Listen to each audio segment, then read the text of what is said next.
Listen, see, we, the Negro people down here have gotten completely fed up, and you know what they're gonna do tonight? They don't care. They're not gonna fight down here no more. You know where they going? They after the white people. Now they after the white people. They gonna congregate. They gonna caravan out in Inglewood, Playa del Rey, and everywhere else the white man's supposed to stay. They gonna do the white man in tonight, and I'm gonna wait. No.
Anarchy, the breakdown of law and order, a chaotic reign of terror, mob rule and rioting, the collapse of government authority.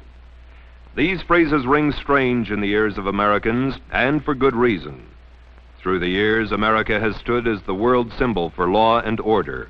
Our government is responsive to the will of the people. Our courts and legislatures provide the mechanics for a peaceful redress of grievances. And the policeman on the corner has traditionally been looked upon as a friend, not as the instrument of a tyrant. Anarchy, well, that was something we read about in our newspapers that was always happening in other countries.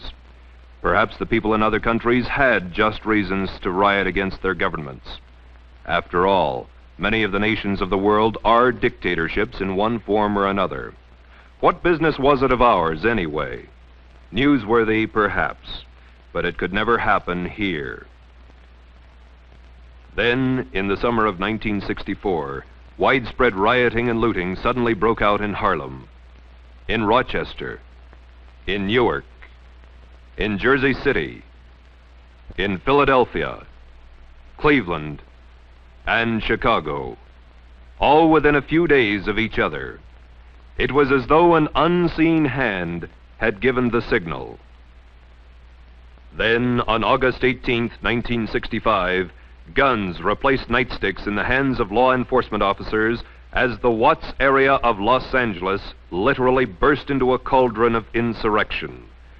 Thousands of rioters roamed the streets both night and day, smashing and looting, and setting the torch to over 50 square miles of the city.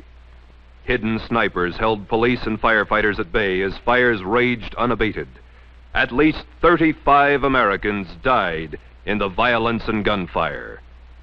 The sheer magnitude of this monstrous madness strained the abilities of the civil authorities, and the California National Guard was sent to Watts with orders to quell the violence with brute force if necessary.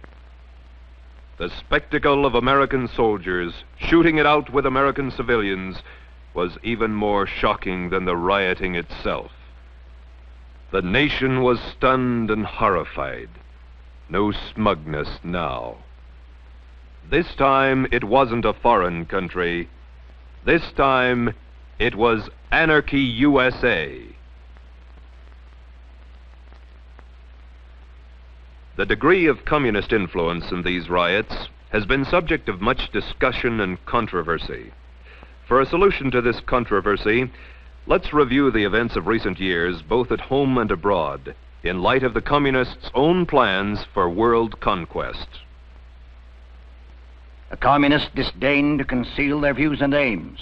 They openly declare that their ends can only be attained by the forcible overthrow of all existing social conditions. The most powerful enemy can be conquered only by exerting the utmost effort and by thoroughly, carefully, attentively and skillfully taking advantage of even the smallest rift, of every antagonism of interest among the various groups or types within the various countries. Divide the people. Split them into quarreling factions, fighting among themselves rather than their common enemy. This is the comrades' first rule for the conquest of any country, for well do they know from long experience that the nation so divided and weakened can be easily conquered from within. For Mao Zedong, finding the point upon which to divide the people of China and create a revolution was comparatively simple. The Chinese for centuries had been principally tillers of the soil, eking a meager livelihood from land they did not always own and for which they paid tribute to landlords who generally had large holdings. Strong backs and legs were requisite to survival for the great masses who provided the power for China's limited and primitive industry and agrarian economy.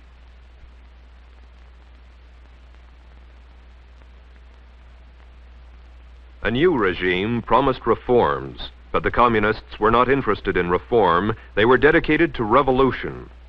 Because of the dissension and sabotage created by the insurrectionists and the reticence of some of the landlords and merchants to change the established traditions, the reforms were slow in coming. And so the rich and well-to-do were inclined to stay rich and well-to-do, and the lot of the poor fared only slightly better. And a minority of the Chinese peasants accepted the idea so subtly planted and avidly nurtured by the communist leaders. The so-called enemy of the people had been identified. It was the landlord. He was the cause of the misery and injustice, and so the point of division for the Chinese people was established. In Cuba, a land accustomed to crisis in government and the decrees of dictators, Fulgencio Batista headed a regime that was the least tyrannical Cuba had known for several decades. Rising levels of education, culture, industry, and commerce were enabling the people to enjoy the highest standards of living in all Latin and South America. Corruption in government there was, but no more than was to be found in many cities in the United States.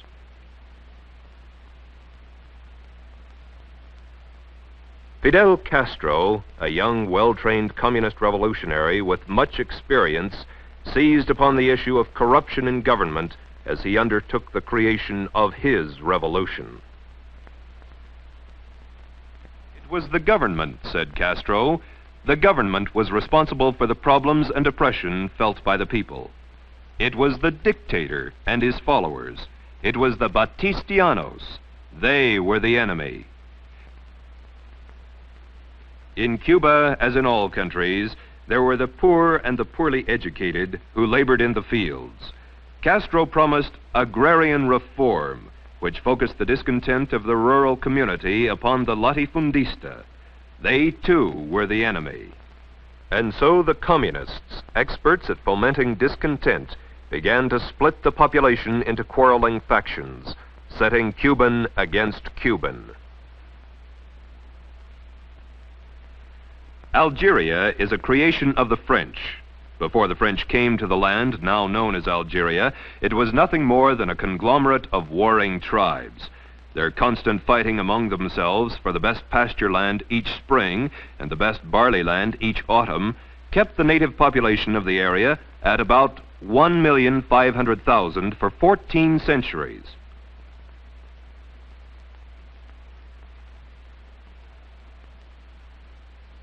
Today, after little more than 100 years of French rule, the population of Algeria stands at about 9 million. Under French dominion, the Algerian nation grew and prospered.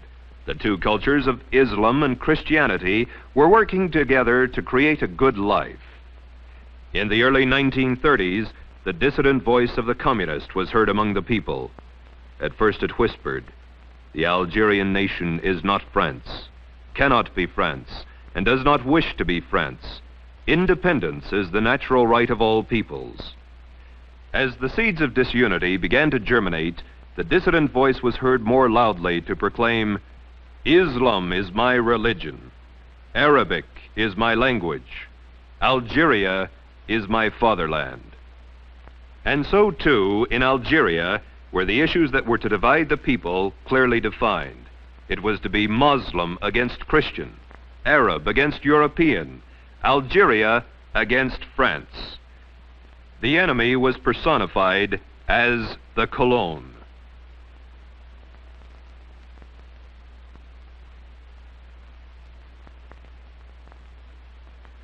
With phase one, that of dividing the population, completed, the revolutionists were ready to move into phase two of the communist blueprint for takeover. Create the appearance of popular support. In every country now part of the Red Slave Empire, the actual number of Communist Party members at the time of takeover has been less than 1% of the total population. As Lenin phrased it, communism must be built with non-communist hands. By cleverly beguiling thousands of well-intentioned people into unwittingly supporting the revolutionary program, the dedicated 1% can trick the 99% into surrendering their birthright. This they do by hiding the true communist objectives behind appealing slogans and pretended humanitarian goals. As Stalin explained, the revolutionary accepts reform in order to use it as a cover for his illegal work. In China, the propaganda mills were active in championing Mao's agrarian reform. The propagandists portrayed in vivid detail the hardships and injustices of the Chinese peasant. The communists popularized the slogan, "Land to the tiller." Mao Zedong exclaimed, "We are not striving for the social and political communism of Russia. Rather, we prefer to think of what we are doing as something Lincoln fought for in the Civil War, the liberation of slaves." In the United States, those books which praised Mao Zedong as non-communist and an agrarian reformer were advocated reading, and some even became book club selections. It was later revealed that many of the pro-communist books and articles were written and reviewed in this country by communists. The American people, unaware of the treachery, were conditioned to accept the enslavement of China's millions.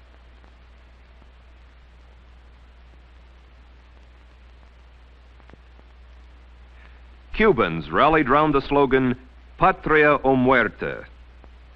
But perhaps the most widely used slogan was the one later to be used in Haiti and Venezuela, and still later in English in the United States. "Venceremos. We shall overcome." Early in the revolution, Fidel Castro sought to reassure the people of the true nature of the uprising. "I have said very clearly that we are not communists. Our revolution is a humanistic one." The press of the world sang the praises of Fidel Castro. Many eulogized him as the savior of Cuba. In the United States, Castro was referred to as the Robin Hood of the Sierra Maestra, that he pursued the same policy of taking from the rich and giving to the poor. The nation's press was quick to report, "This is not a communist revolution in any sense of the word, and there are no communists in position of control. The only power worth considering in Cuba is in the hands of Premier Castro, who is not only not communist, but decidedly anti-communist." And so the Cubans and the Americans and the rest of the world were reassured that there was no infidel in Fidel. In Algeria, more land was owned by Muslims than was owned by the Europeans. Yet the propagandists claimed that the poor Muslims were being oppressed by the wealthy European landowners. The call was for Muslim unity. It was oppression, colonial oppression, the Muslims were to fight, It was to be a holy war in God's cause. The insurrectionists declared that Algerians were an oppressed people living under a tyrannical colonial government, and therefore their revolt was a war of liberation.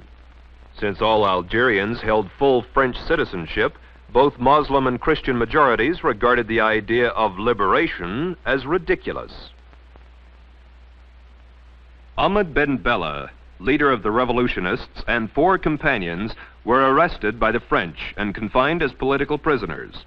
Ben Bella later escaped to Cairo, where he and others set about the task of convincing France, the world, and the Algerians that Algeria needed to be liberated. Some of the world's leading citizens were led to give aid and comfort to the enemy that plans to conquer the world. I am today introducing a resolution which I believe outlines the best hopes for peace and settlement in Algeria. It urges in brief that the President and the Secretary of State be strongly encouraged to place the influence of the United States behind efforts either through the North Atlantic Treaty Organization or through the good offices of the Prime Minister of Tunisia, Sultan of Morocco, to establish the basis for a settlement of an independent personality of Algeria, interdependence with France and the neighboring nations. I believe this to be of vital importance to us. This photo was taken October 15th, 1962 in Washington, D.C., and carried the following caption: Premier Ahmed Ben Bella of Algeria and President Kennedy stand as Ben Bella receives full military honors shortly after his arrival today for talks with the chief executive. Ben Bella is expected to thank Kennedy for having called for Algerian independence as far back as 1957. After receiving full military honors at the White House, Ben Bella visited fellow revolutionary Fidel Castro before returning to Algeria.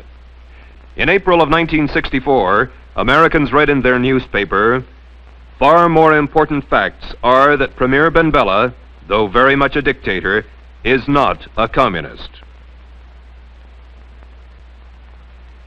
1 month later, in May of 1964, Ben Bella was awarded the Lenin Peace Prize in Moscow. 2 months later, in July 1964, Communist Ben Bella declared, "We solemnly reply here that our socialism stems from Islam. We repeat before world opinion that we are not communists." After the communists have found some issue or point of difference upon which they can divide the people, get them fighting among themselves rather than their common enemy, the next step is to create the appearance of popular support for the communists' war of national liberation. They have been devastatingly successful thus far. Yet in one country after another, there have been alert, informed individuals who saw the signs, recognized the patterns of conquest, and raised their voices to warn the people. Against just such a contingency, the communists developed the 3rd phase of their blueprint for world domination: neutralize the opposition. We can and must write in a language which sows among the masses hate, revulsion, and scorn toward those who disagree with us. A Communist Party directive issued in 1943 reads, Members and front organizations must continually embarrass, discredit, and degrade our critics. When obstructionists become too irritating, label them as fascist or Nazi or anti-Semitic. Constantly associate those who oppose us with those names which already have a bad smell. The association will, after enough repetition, become fact in the public mind. In China, the formula worked well. The word landlord became almost an invective.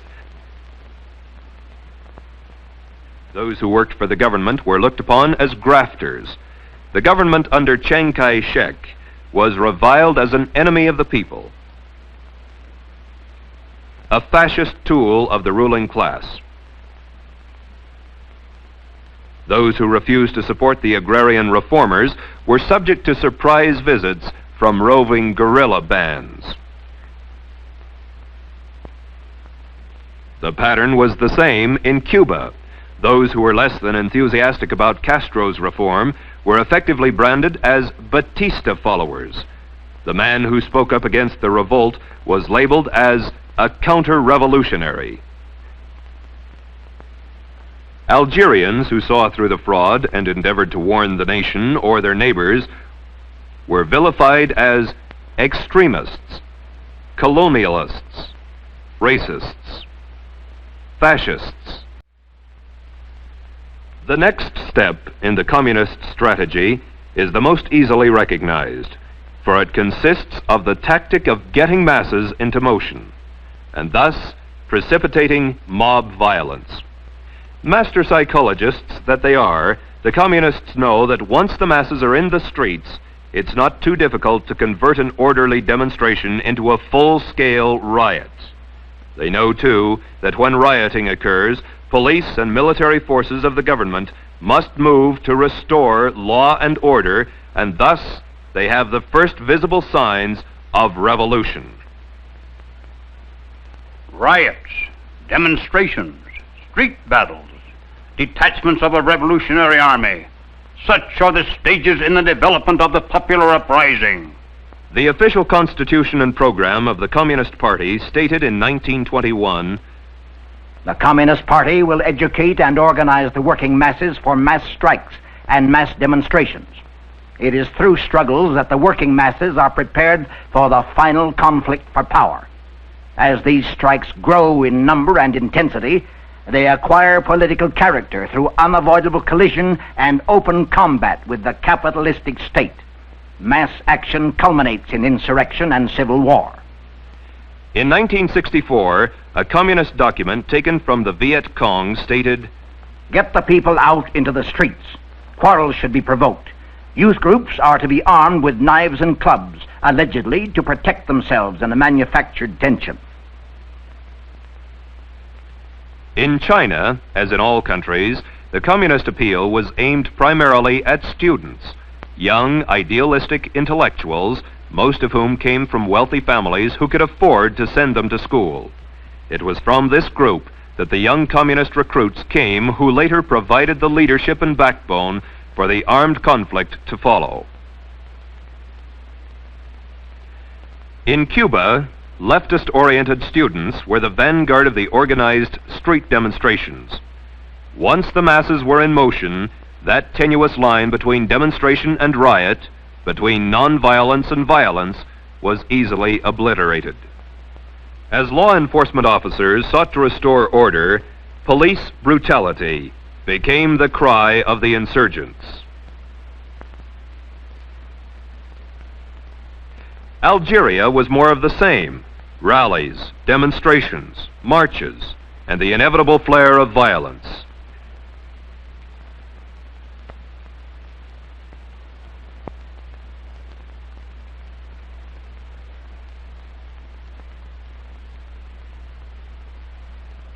The invariable charges of police brutality were hurled as efforts were made to maintain law and order. When marches and demonstrations turn into riots in any country slated for takeover, the communists are then ready to implement the final stage of their blueprint for conquest. It takes only a handful of armed opportunists, criminals and savages to create the semblance of revolution. Only insurrection can guarantee the victory of the revolution. The purpose of insurrection must be not only the complete destruction or removal of all local authorities and the replacement by new, but also the expulsion of the landlords and the seizure of their lands. Chiang Kai-shek's nationalist forces had long been fighting the communist-inspired insurrectionists of Mao Zedong when the Japanese invaded the mainland of China. With the end of World War II and the defeat of the Japanese, the United States pressured Chiang into forming a coalition government with the communists. Through a coerced truce and enforced arms embargo, the U.S. disarmed more than 30 divisions of Chiang Kai-shek's nationalist troops. On the other hand, the Chinese communists fell heir to all the arms left by the defeated Japanese, and with the help of added armaments from Russia, Mao was soon able to ride in triumph throughout China and give 400 million Chinese agrarian reform, communist style.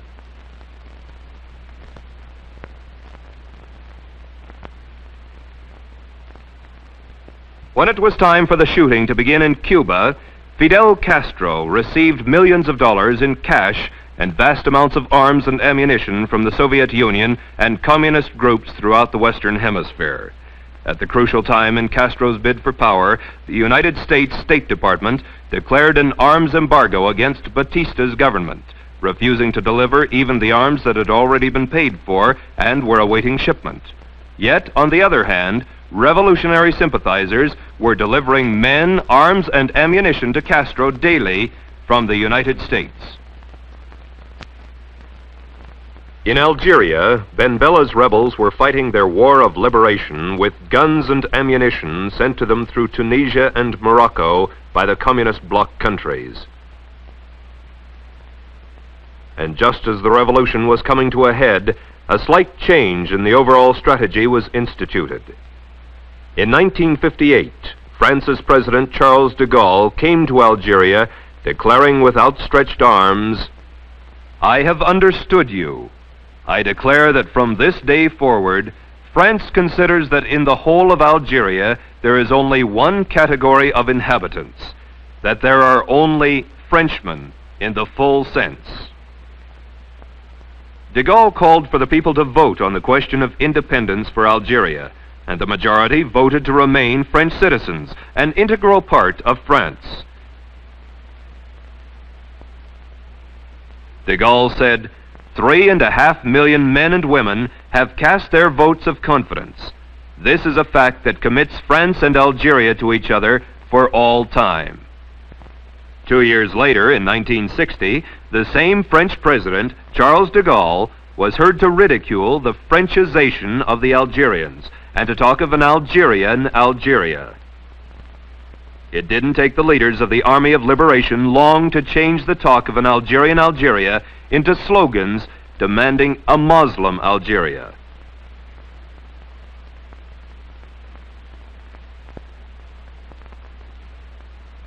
Ultimately, the revolutionary Ben Bella returned to Algeria and in due course established a regime of which he said, "We solemnly reply here that our socialism stems from Islam.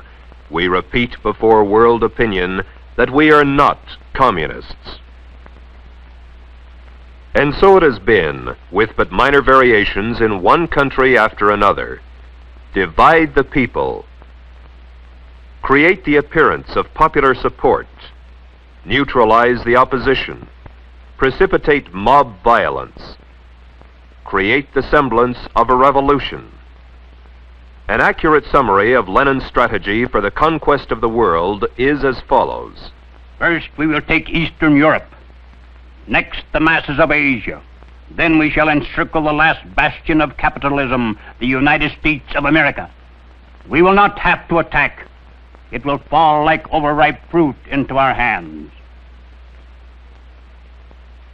By October of 1950, all of Eastern Europe was securely locked behind the Iron Curtain. By the summer of 1954, the greater part of Asia had fallen to the Kremlin's strategy and tactics. And each year, more nations lose their sovereignty to Marxist intrigues or degenerate into Soviet satellites, as communism hastens to complete the encirclement of the last bastion of capitalism. And what of the United States? How goes the battle in the land of the free and the home of the brave?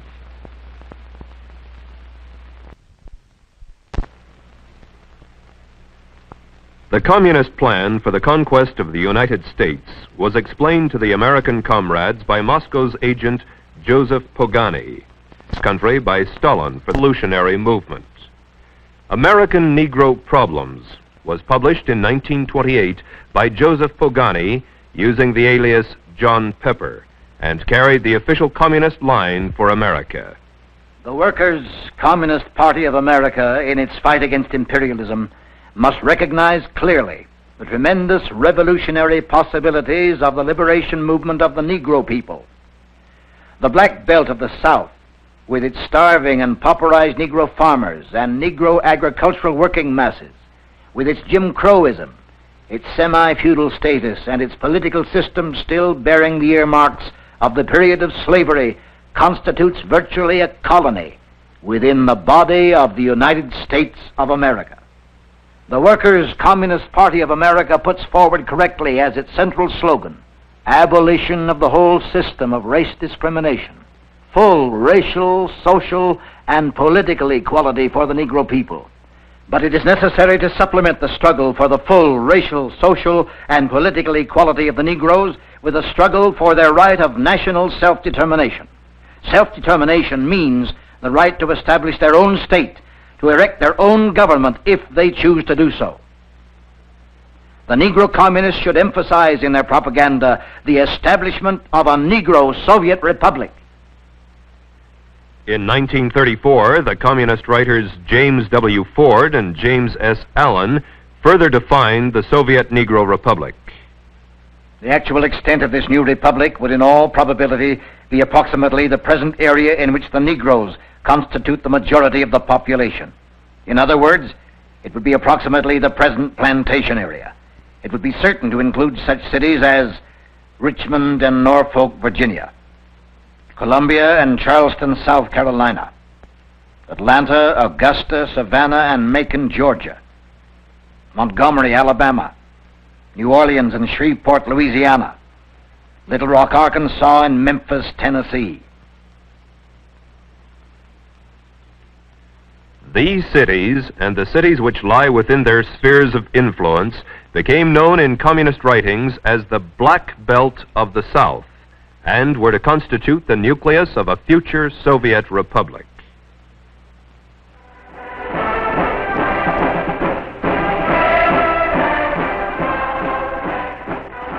At the National Convention of the American Communist Party, held in New York City in June of 1940, James Ford, the Communist Party candidate for the Vice Presidency of the United States, said, "For the Negro in the South, my people, the Negro people of America, have in the Communist Party their best defender, the unfailing champion of their cause. I accept its nomination for Vice President of the United States."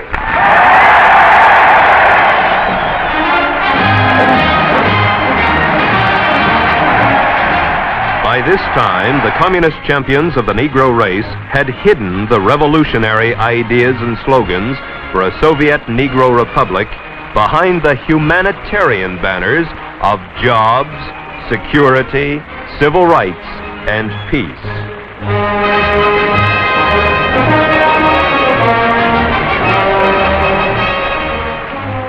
These humanistic issues were to provide the friction necessary to divide the American people and lay the groundwork for revolution. I am Leonard Patterson. When I was a young man, only 23 years old, I joined the Communist Party. I was a member of the National Executive Committee of the American Young Communist League. In 1930, I was the official communist candidate for election to New York State Assembly. I knew Gus Hall and other top-ranking American communists very well because I trained with them at the Lenin University in Moscow. I joined the party because I honestly thought the communists were trying to help American Negroes. I broke away from the party when it became clear to me what the communists were really up to was to use the Negro people in this country as cannon fodder in a violent and bloody revolution aimed at the establishment of the American Soviet dictatorship. It was that simple, and it is still that simple today.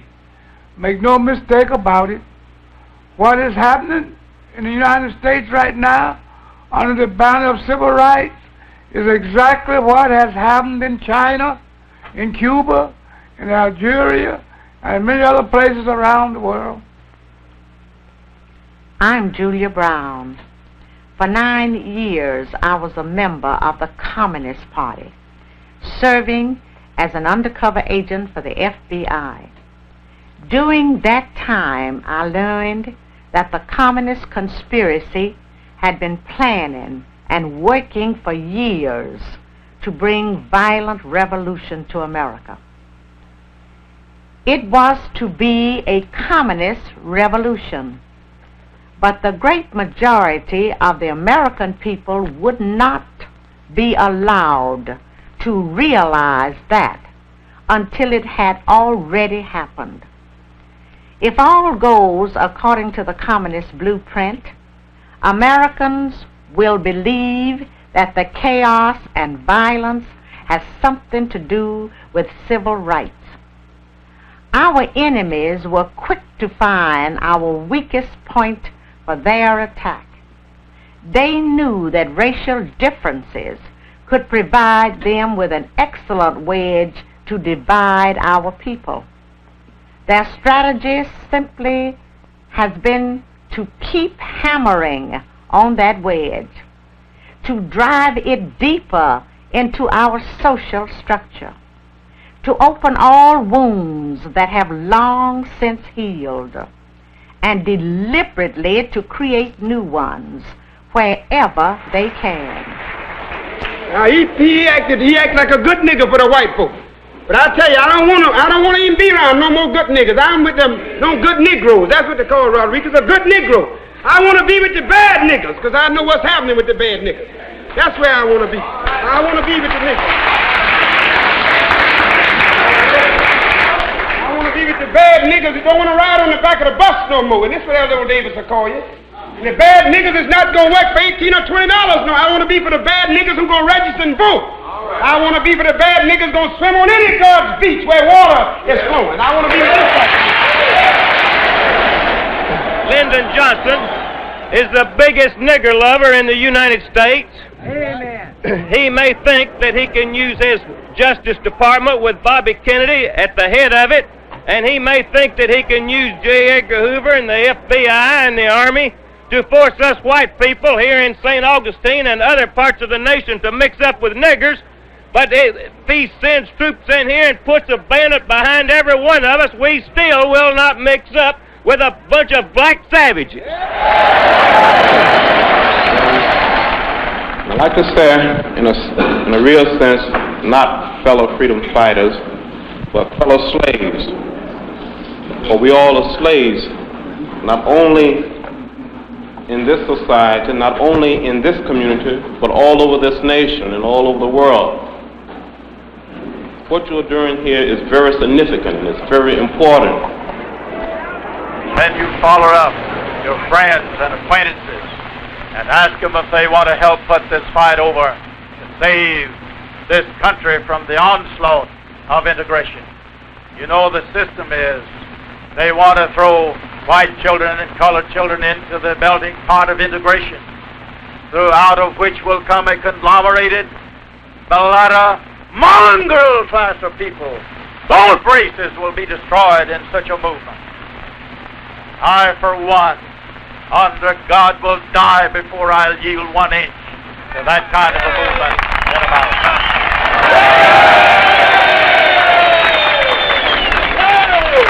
But not only has the black man got a champion, they call him Martin Luther King, we call him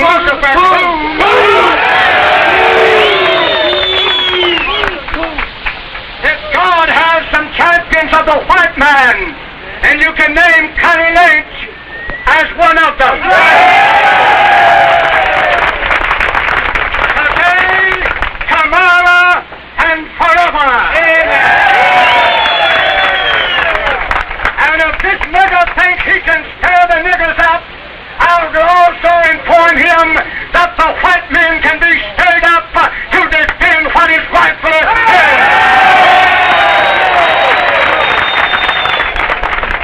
And so the seeds of dissension were sown among both the black and the white races.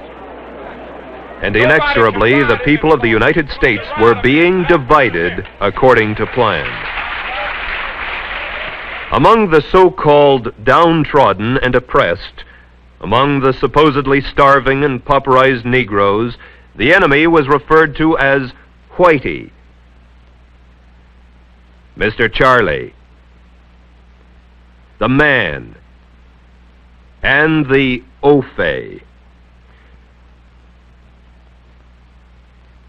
Phase 1 was well on its way. Now it was time to implement Phase 2, create the appearance of popular support, beguile the people of the United States and the world into believing the pious fraud that the civil rights uprising, led by a handful of agitators, was a popular movement of the whole Negro race in the United States.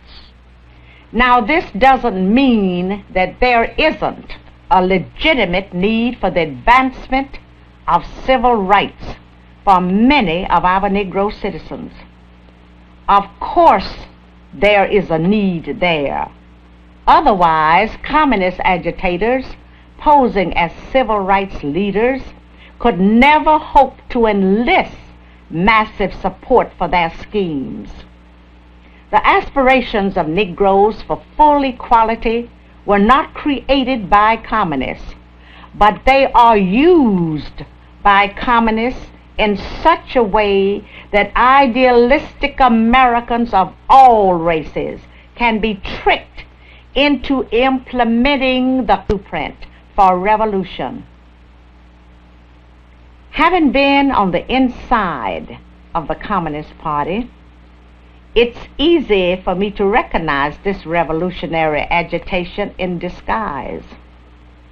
But the average American finds it's hard to believe that something as worthy and noble sounding as a civil rights movement could possibly be a communist maneuver. Communism must be built with non-communist hands. The revolutionary accepts reform in order to use it as a cover for his illegal work. By concealing the true communist objectives behind appealing slogans and pretended humanitarian goals, the conspirators are able to dupe hundreds of uninformed opportunists and misguided idealists into supplying the non-communist hands needed in the overthrow of this republic.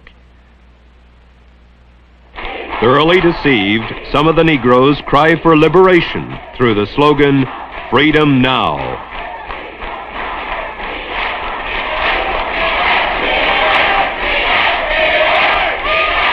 The Democratic slogan, "One Man, One Vote," has gained wide acceptance.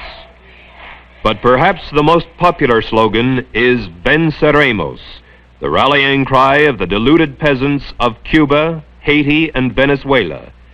"Venceremos," we shall overcome, is now the rallying cry of the deluded peoples of the United States. We shall overcome. We shall overcome. We shall overcome someday. Oh, deep in my heart, I know that I do believe. Oh, we shall overcome someday. When I was studying communist tactics and strategy in Moscow, my instructors emphasized the importance of using honest grievances and popular slogans as a smokescreen to cover up the true nature of the revolution. We were taught how to use propaganda and arouse the emotion of the masses. We learned how to set one group against the other and to make them hate each other. We learned the necessity of having martyrs, and we were even told how to create our own martyrs if they did not automatically result from the atmosphere of hatred. We were taught the importance of getting large masses of people into the street for marches and demonstrations. And finally, we were instructed in ways to take off riots and make them spread and to keep them going. When I returned to the United States, I was immediately given practical training. I participated in so-called nonviolent demonstrations that were deliberately calculated to irritate white people into violence against us. I personally was in charge of organizing a march on Washington to dramatize the Scottsboro Boys case. In New York, about 1935, a Negro boy was reported killed by the owner of a store while in the act of stealing some merchandise. Communist Party headquarters decided to make a march out of the boy.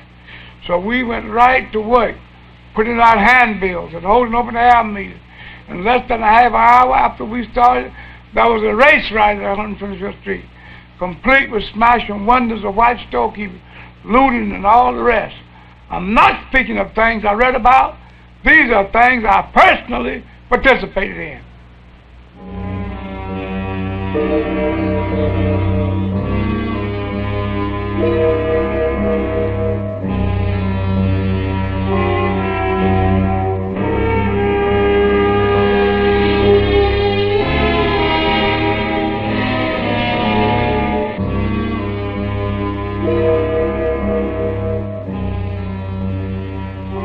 As it was in Cuba, so it was in Algeria.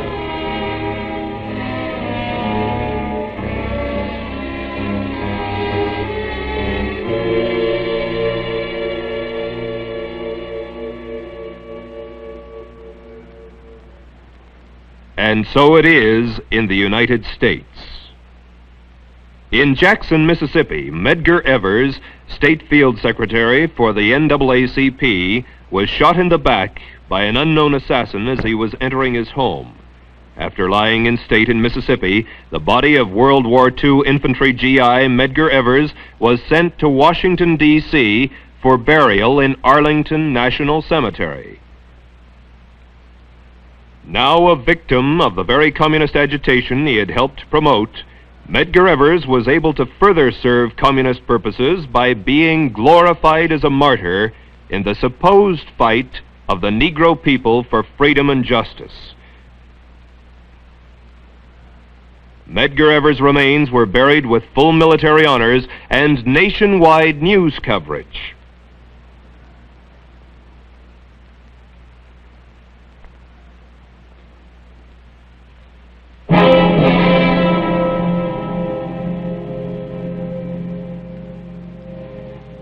As it was in Cuba,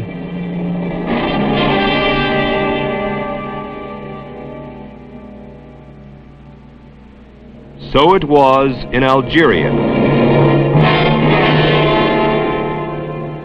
And so it is in the United States.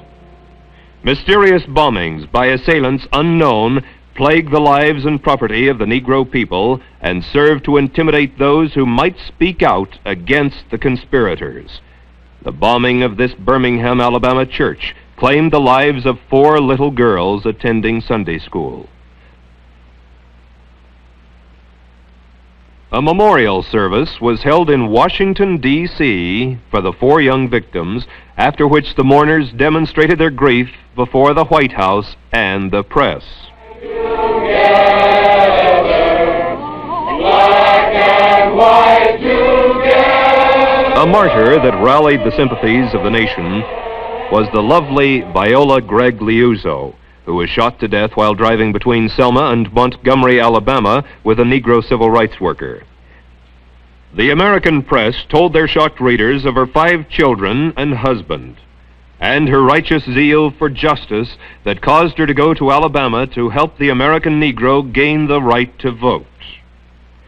This photo of Mrs. Liuzzo, taken during the Selma to Montgomery march and just prior to her death, points up the fact that the press failed to mention that the photo used to gain the sympathies of the nation was a high school photo taken almost 20 years earlier. That her 5 children were by 3 husbands. and that her name had been removed from Michigan's eligible voter list in accordance with state law because she had not used her voting privilege for 6 years.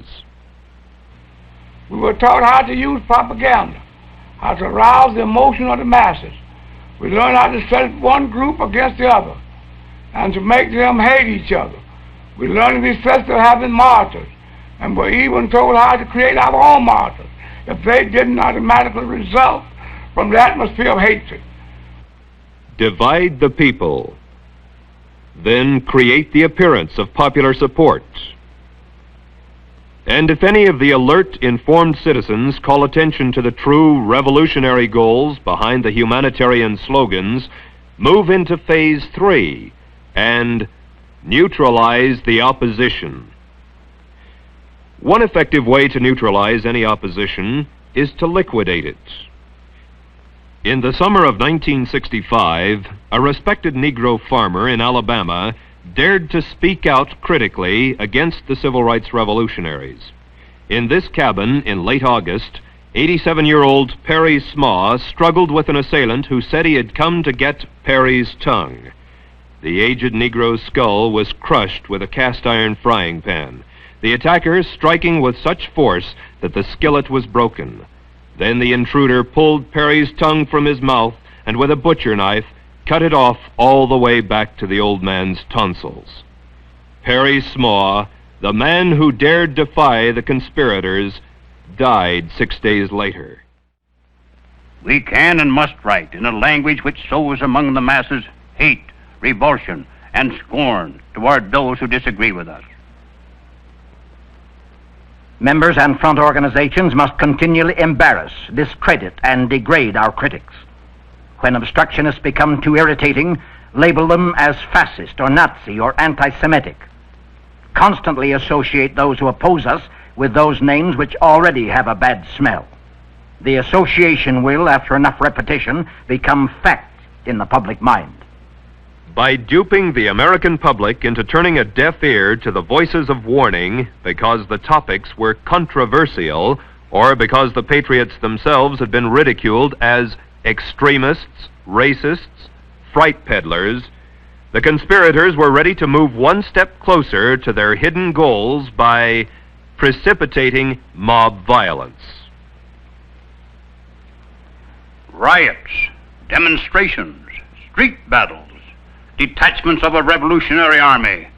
Such are the stages in the development of the popular uprising. The Communist Party will educate and organize the working masses for mass strikes and mass demonstrations. It is through struggles that the working masses are prepared for the final conflict for power. As these strikes grow in number and intensity, they acquire political character through unavoidable collision and open combat with the capitalistic state. Mass action culminates in insurrection and civil war.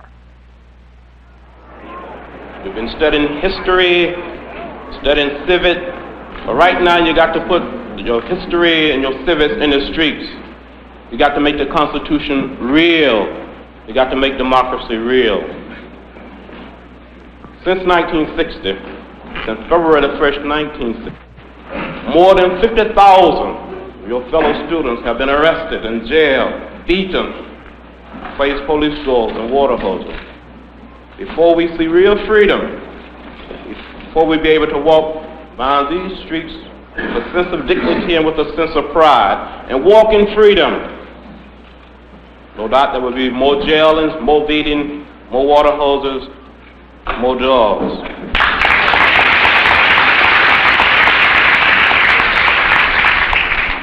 The other thing is this: we are determined that this city will not celebrate its quadricentennial as a segregated city if that celebration takes place.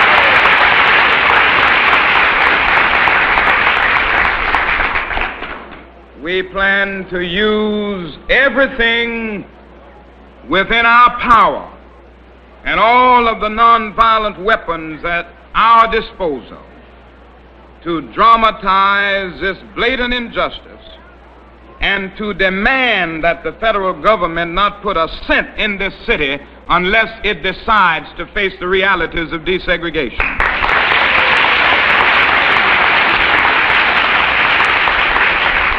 Right time, when Martin Luther King said march, we're going to have our marching shoes.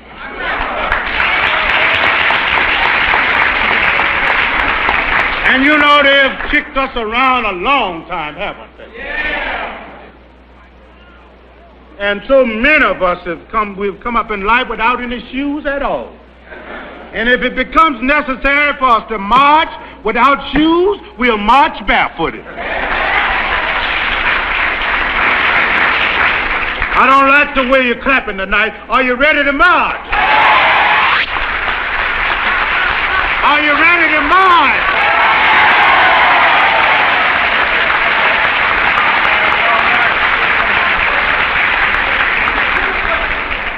Then we are not afraid of dogs. No. Are we, children? No. So many of us, we were raised up with dogs.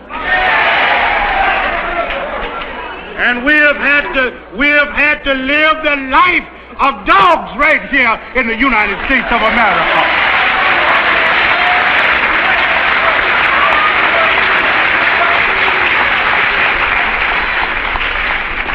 I want you to raise your hand high tonight. Everybody that's ready to march, raise your hand high. Raise it high. Are you ready to march? Are you ready to march? If you're ready to march, I want you to raise both of your hands above your head. I want you to stand up on your feet. Keep your hands high. Now bring them together and clap them together. Everybody wants freedom. Everybody wants freedom. Everybody freedom.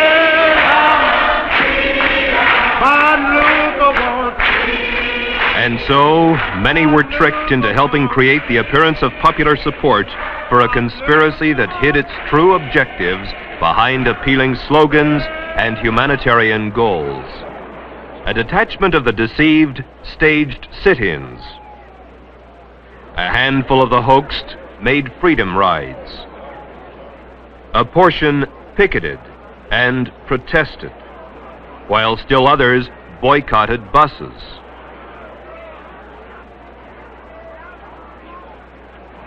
And then more of the deluded mobs marched and demonstrated. As it was in Cuba, where the leaders of the humanistic revolution marched with arms locked in camaraderie, so it is in the United States, where the leaders of the freedom movement march with arms locked in brotherhood. As it was in Cuba, where the comrades marched arm in arm to shouts of "Venceremos," so it is in the United States, where the brothers march to the strains of "We Shall Overcome." We shall overcome. We shall overcome someday. Oh. In 1965, Martin Luther King explained the purposes of the marches and demonstrations as follows. The goal of the demonstrations in Selma, as elsewhere, is to dramatize the existence of injustice and to bring about the presence of justice by methods of nonviolence. Long years of experience indicate to us that Negroes can achieve this goal when four things occur. First, nonviolent demonstrations go into the streets to exercise their constitutional rights. Second, racists resist by unleashing violence against them. Third, Americans of conscience, in the name of decency, demand federal intervention and legislation. Fourth, the administration, under mass pressure, initiates measures of immediate intervention and remedial legislation. Ready to march with them. I didn't hear from everybody. Are you ready to march? As Martin Luther King said, demonstrators staged a huge march on Washington, D.C. to dramatize their demands. They staged demonstrations across the country. And as Martin Luther King said, violence was unleashed. Then, accordingly, the federal government intervened and a vicious legislative step on the road to tyranny was enacted in the form of the Civil Rights Bill of 1964. Their cause must be our cause too. Because it's not just Negroes, but really it's all of us who must overcome the crippling legacy of bigotry and injustice. And we shall overcome. Black and white together. Black and white together. Now we mean business. Are you ready to march with us? As Martin Luther King said, the demonstrators staged a huge march from Selma to Montgomery, Alabama, to dramatize their demands.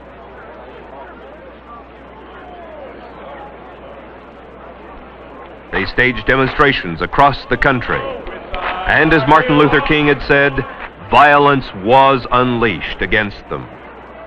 Then, accordingly, the federal government intervened, and still another vicious legislative step toward tyranny was enacted in the form of the Voting Rights Bill of 1965. And these enemies too, poverty, disease, and ignorance, we shall overcome. Truth shall make us free. Truth shall make us free. I broke away from the party when it became clear to me what the communists were really up to was to use the Negro people of this country as cannon fodder in a violent and bloody revolution aimed at the establishment of an American Soviet dictatorship. Give me that old freedom spirit. Give me that old freedom spirit. It's good enough for me.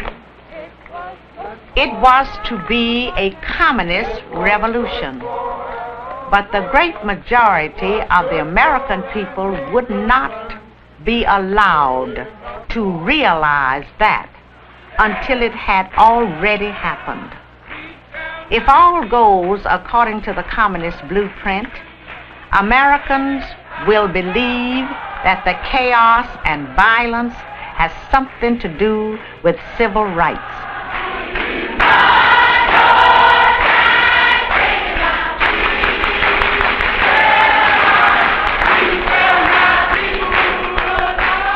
Make no mistake about it. What is happening in the United States right now under the banner of civil rights is exactly what has happened in China, in Cuba, in Algeria, and in many other places around the world.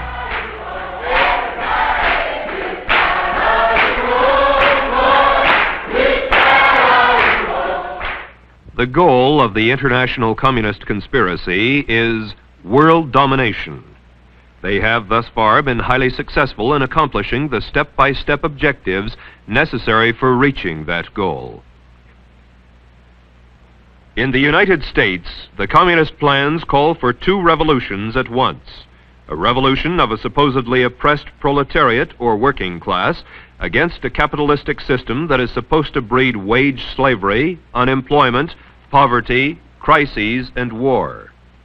The second revolution is a revolt of the supposedly poor and oppressed Negroes of the Black Belt against the supposed lynching, segregation, social ostracism, and exploitation of the white man. Currently, what the communists call their Negro Revolutionary Movement, now masquerading behind the humanitarian banners of civil rights, is contributing tremendous momentum to the communist plans to take over the United States. Divide the people, Get them fighting among themselves rather than their common enemy. Create the appearance of popular support through a favorable press and the use of terror, intimidation, and the creation of martyrs. Make the world believe the revolution is a popular one, particularly among those being liberated. Neutralize the opposition. When obstructionists to the cause become too irritating, label them as fascist, Nazi, anti-Semitic, extremist, racist, controversial. Precipitate mob violence. Get the mobs into the streets. March and demonstrate. As the demonstrations grow in number and intensity, they will acquire political character through the desired collision and open combat with the forces of law and order. Since mass action culminates in insurrection and civil war, what of the fifth principle of the communist strategy? Create the semblance of revolution.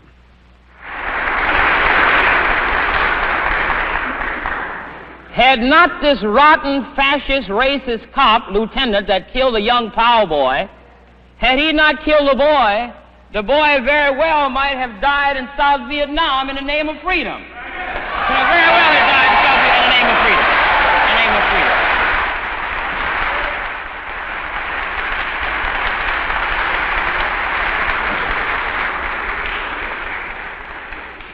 I was also asked to tell you not to get your passion so high, not to get too worked up. However, I think many of us are going to have to choose where we're going to die at. Where are we going to die at?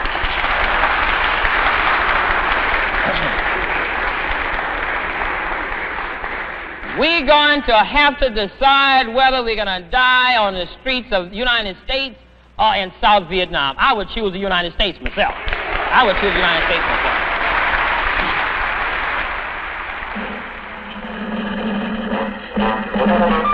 From Havana, Cuba, free territory of the Americas, Radio Free Dixie invites you to listen to the free voice of the South. Stay with us for music, news, and commentary by Robert F. Williams. Robert F. Williams, a fugitive wanted by the state of North Carolina and the Justice Department, broadcasts weekly revolutionary messages beamed into the United States from Cuba. We shall take the torch of freedom and justice into the streets of America, and we shall set the last great stronghold of Yankee imperialism ablaze with our battle cry of freedom. Freedom now or death. For our people. In the monthly newsletter published in Cuba and sent into the United States through Canada, the revolutionist Williams tells the Negroes of this nation, we must be willing to suffer jail. We must be willing to suffer death. We must be willing to kill for freedom. There are Gestapo policemen on every street corner. It's just like Mississippi. And I predict things are going to grow worse. In fact, I think policemen are going to be dead before this situation is over. During the summers of 1964 and 1965, the demonstrations became riots, finally culminating in the worst race riot in this nation's history in the Watts district of Los Angeles. Across the United States, law enforcement officers were dead, and Negroes did die in the streets, and the situation was far from over. 7 days after the rioting broke out in Watts, a new newspaper started publication, the voice of all the oppressed and exploited.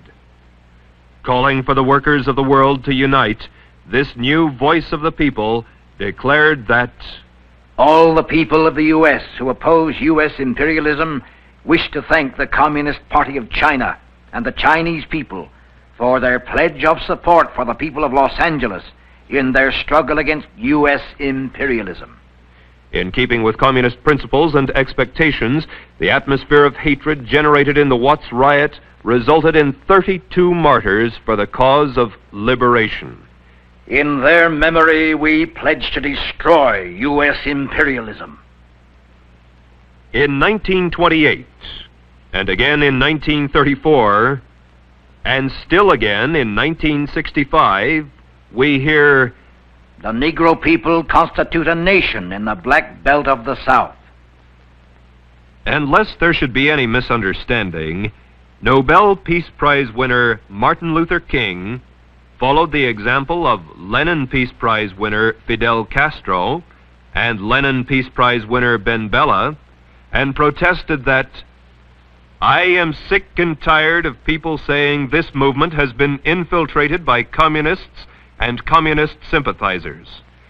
There are as many communists in this freedom movement as there are Eskimos in Florida."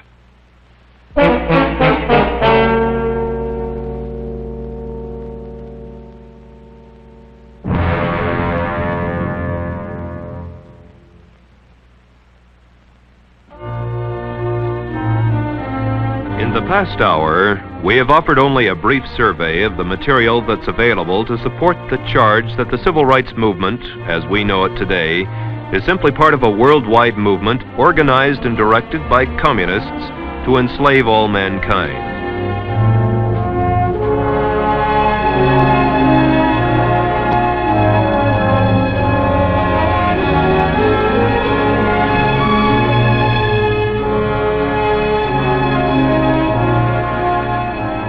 There are hundreds of additional witnesses and thousands of additional facts to testify to the communist involvement in the American civil rights movement, but the limitations of time prevent their inclusion here.